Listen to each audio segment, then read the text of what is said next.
time to fly.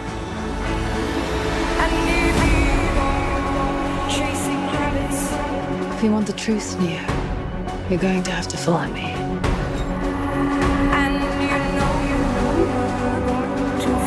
The only thing that matters to you is still here. I know it's why you're still fighting and why you will never give up. You don't know me. No?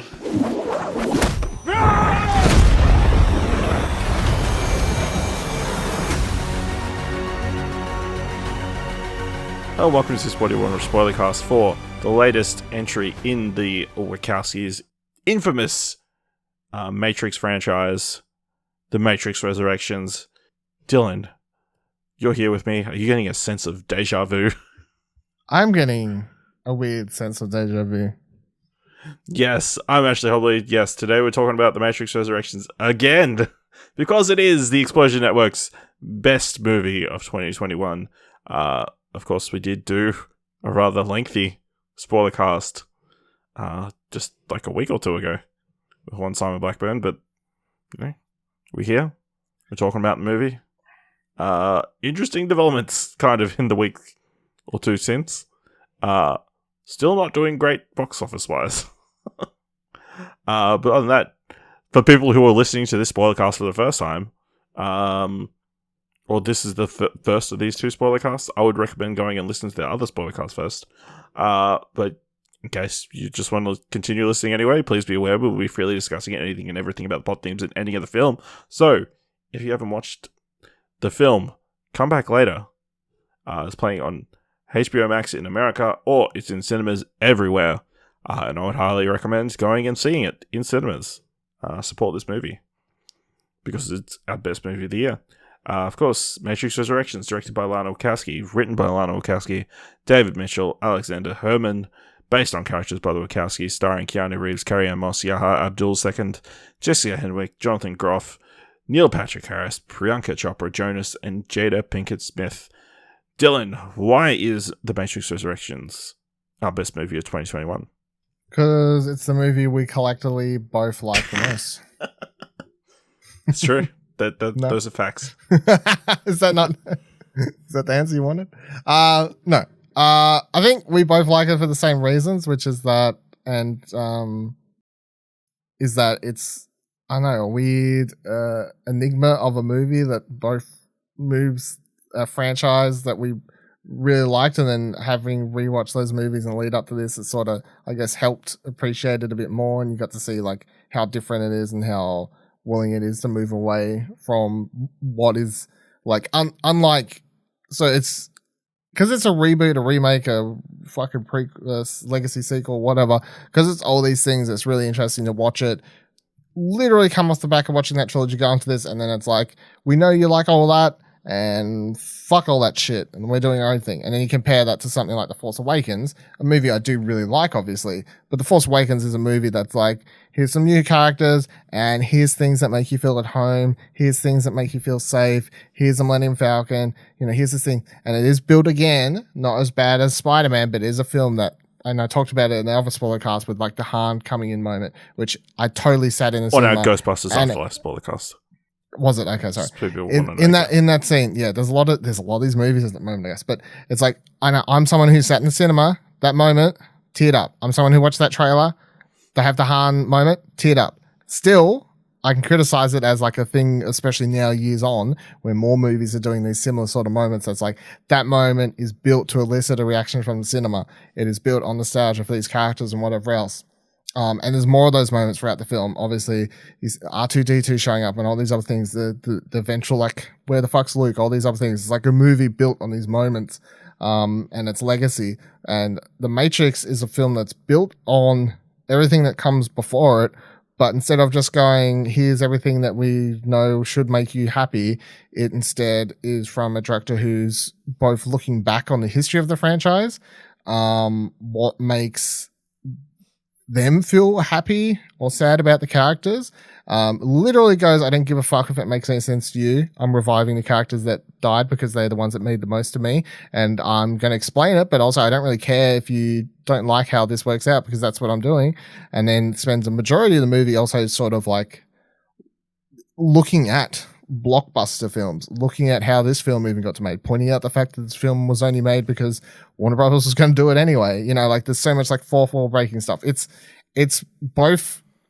And then you've got the main part. You've got the two main characters, Keanu, Carrie-Anne Moss coming back playing Trinity, Neo, and like their relationship. And at the heart of this movie is this like really lovely romance.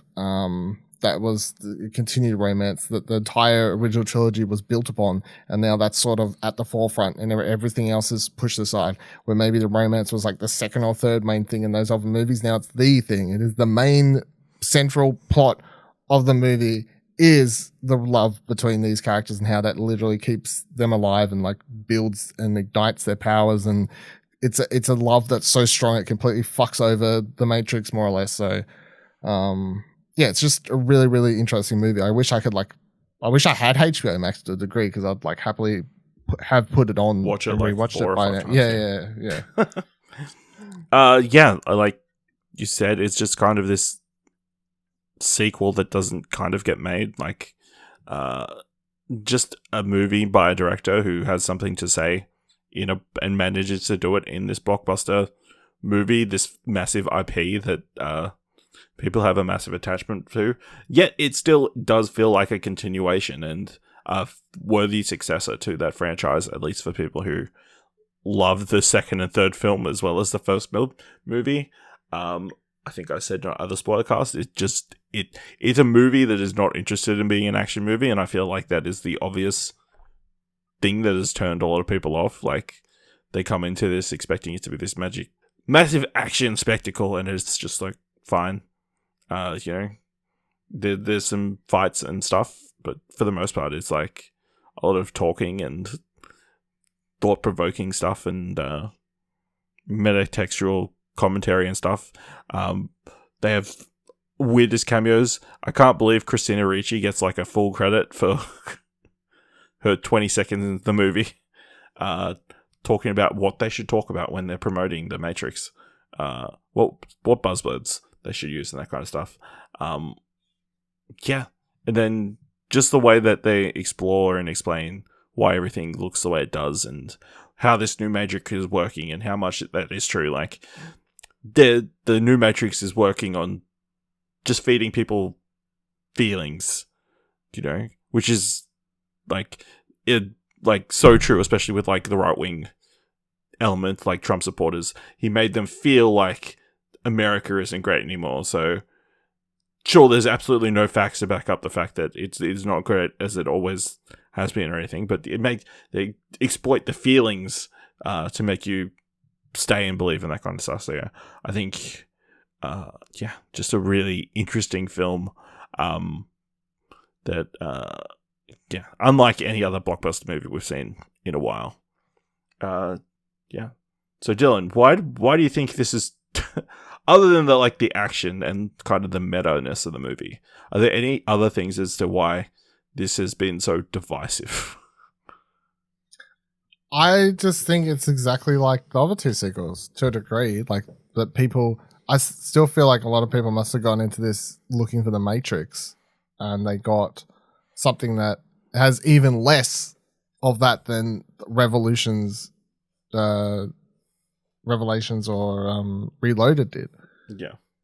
Those films progressively got more and more deeper down the rabbit hole and more about discussing interesting themes and character moments and relationships to one another than just these overarching. The first film's here's a bunch of really cool lore and introduces some cool characters and action scenes and moving cinema forward with even though it didn't invent it, but obviously the bullet time stuff is what it became known for, and that's all people think about, to the degree that this film even makes fun of that, in that sequence. What do we need? What do people think when they're thinking Matrix?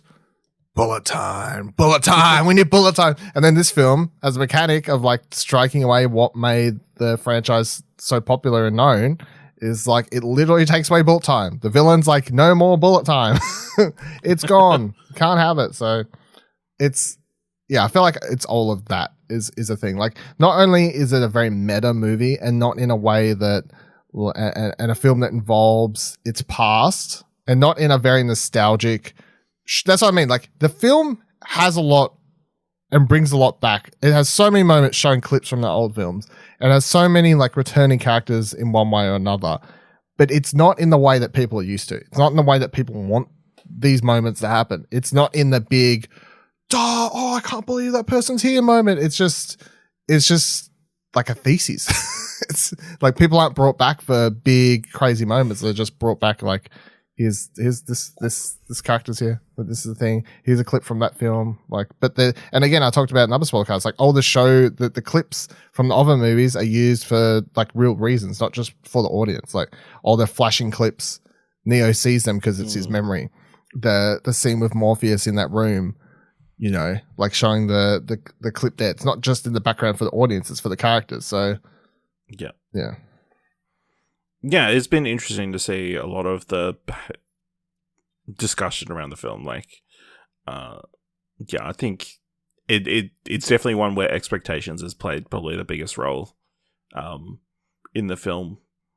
The discourse with people obviously expecting the Matrix and getting this dissection of the Matrix. It's kind of this really interesting thing. It's been interesting to read and hear different things since the movie's come out. Have you read anything or heard any things pointed out that have really like interested you?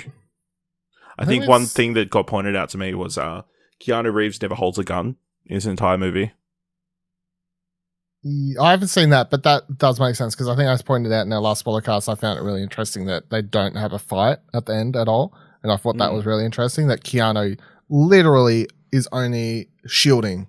All he does is push people away or shield. He doesn't actually fight anyone in the finale of the movie, which I thought was quite interesting. So to say he never holds a gun, that does make sense. That is interesting. I'd say I've read some like overarching reviews since we did our thing. I found a lot of the Last Jedi comparisons in some of these reviews to be quite interesting, of course. I'll say straight now, Last Jedi is a much better film than this. I think it's like the non-messy version of this. Like, I really like this movie. However, it's like got a messiness to it that sort of works in its favor. How Last Jedi is like, I feel like a much more better made movie. The comparison isn't that people hate them. The comparison, and does make sense, is that they're both films that are interested in moving the particular franchises forward, while in some ways, and although they're completely different, because The Last Jedi doesn't have like a almost 4/4 breaking elements and all this other stuff to it, but they're both films that are dissecting and looking at its past in unique ways that that either franchise hadn't done before, and both also feel like bigger and interesting ways at looking at blockbuster films and how these stories are told and characters are treated, and how we as audience treat some of these like big screen characters that we have so much love for. Another thing that I found interesting that was pointed out to me was how much of a reluctant hero Keanu Reeves is in this. He's not really the Neo that we've seen in the first 3 films until he's back together with Trinity at the very end. You know? Yeah. He doesn't have that same cockiness or confidence, you know, until they're together again.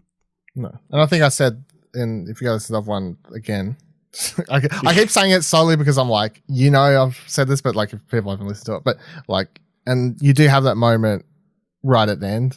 That was the one time, like when he's with Trinity right at the end of the movie, comes into the curator, whatever his name is, house. And then I felt like that was the only time that Keanu in the whole movie felt like Neo from the other 3 movies. Like him standing in the background, having those couple cocky lines. That's the sort of cocky charm that he had around Trinity in those other films. And for the rest of the movie, he doesn't feel like that at all. No. He's almost to the extent where he would prefer to stay in the Matrix. Yeah. Well, he's depressed the entirety of the movie. Yeah. He's not even Thomas Anderson. That's the thing. Like he's not that character. He's literally just a different character that's totally depressed. It's like, yeah, absolutely. A lot of interesting mental health questions, and obviously that very much an allegory for trans experiences and that kind of thing of like not feeling like you're in the right body, and not until everything is right, you can't be happy, and that kind of thing. So yeah, I've seen people. One thing I have seen people point out on that sort of similar tone is that I can't remember if we discussed it actually in our original thing, but listen, I think we just discussed the thing I brought up, so who knows? I don't know. Just how colorful the Matrix is, like it's such a like not only compared to the original film's version of the Matrix where it was a lot grayer and like sort of like meant to look like sort of a dull world where everyone's just going to their jobs or whatever. This one is a very bright, colorful, you want to be their place, but also how there's like a juxtaposition to the way that Tom Anderson feels, and every time you see him on screen he's just like hating life more or less. It's the Matrix trying to keep him in the Matrix, but it's like beautiful sunrises, wonderful vistas, like it's never raining. Like it's a very colorful film inside the Matrix. Very unlike the original Matrix, which was dark and brooding, and that aesthetic was kind of picked up by a lot of superhero stuff, like the Snyderverse and that kind of stuff. So like kind of a juxtaposition to that as well. I will say again, just Jessica Henwick and Yahya Abdul-Mateen the second. I want to say it off the top of my head. Fantastic in this movie. I think interesting to point out. I saw a tweet somewhere that apparently Bugs looking at Thomas like on the rooftop is like something pulled from Lana's own life, where she was considering taking her own life at like a subway station, but some guy just kept staring at her, and if he hadn't have kept staring at her, then she might have followed through. But like that person watching her scared her off from doing what she was going to do. And Bugs kind of does a similar kind of thing, obviously, with her like being that window cleaner who stares at Thomas as he's standing over the edge after winning a Game Award. There's a lot of interesting stories like that have been weaved in, and I'm sure we'll hear plenty more as well. So I mean, you can literally pull at any thread and just sort of start a like rabbit hole dive into thing. Like even then you're like, Bugs works as a window cleaner. I'm like, that's interesting because in this universe they go through windows instead of doorways to go to things, and that's how they transport and blah blah blah. You know what I mean? Like this, like nearly everything in the movie. I feel like you could. It's mirrors, but but there's a reflective surface. Mirrors. So that's what I mean. Like, would it work if the light is hitting it just? Presume so. If you get it shiny enough. Yeah, and then Yahya, he's just looking like he's having a great time as playing Morpheus. Yeah, if I still picture that scene with him coming out of that first toilet, I still think that's probably one of the funniest fucking things I've seen. No, not the toilet. The at the start where where he takes. When he's all drugged up. He's all drugged up. This comes to Agent Marcus or whatever, Agent Smith or whatever, and it's just like. It's fucking funny. It was pitch perfect. That should have been the first clue that this was going to be a super serious film. It's actually it's a funny scene. It's funny. Yeah. All right. Anything else you feel like we need to discuss in the Matrix Resurrections? I don't know. I feel like you should go listen to our thing that's like 90 minutes long. Obviously, this is more of a hey, it's our best movie of 2021. And presumably you've watched it because you're listening to this that has spoilers. But yeah, I don't know. Like it's an interesting pick. I feel like fuck. What about other years? That's the thing though. I'm like last year was the Sound of Metal. Hold on, I can tell you real quick. Hold on. So last year, because this is an interesting pick. I feel like most places wouldn't have the Matrix Resurrections. Yes. So, and last year, most places didn't have Sound of Metal, but that was reasonably critical. It was there was like a lot of buzz. Yeah, I'd say the Matrix Resurrections is like it's sitting at like a it's like Metacritic isn't up there with the rest of stuff. So previous to that, we'd had Marriage Story. That was very much loved, and that was very much loved everywhere. Big hit. And then year before we had Black Panther. Yeah, I think people like that movie. People do like that movie, more of a front runner pick. And then our first year was Blade Runner 2049. Yeah. So again, another critical darling. Critical. I feel like The Matrix Resurrections is our most wild pick for movie of the year so far. So yeah. All right. Yeah, so let us know what you thought of The Matrix Resurrection. Let us know what your film of the year is. We're going to explosion.com/Twitter or jump to Discord at explosion.com/Discord. If you want to help us out here at What Do You Want to Watch? Or at the Explosion Network. Leave us a review for any of our podcasts on Apple Podcasts, preferably with 5 stars. That would really help lately. Also on Podchaser, or give us 5 stars on Spotify, or just tell people about the show and how much you love it. And if you like this episode, throw us worth $1, head on over to the Ko-fi page at explosion.com/support. Thank you very much for listening. Until next time. Keep watching stuff, I guess. After all these years, to be going back to where it all started. Back to the Matrix.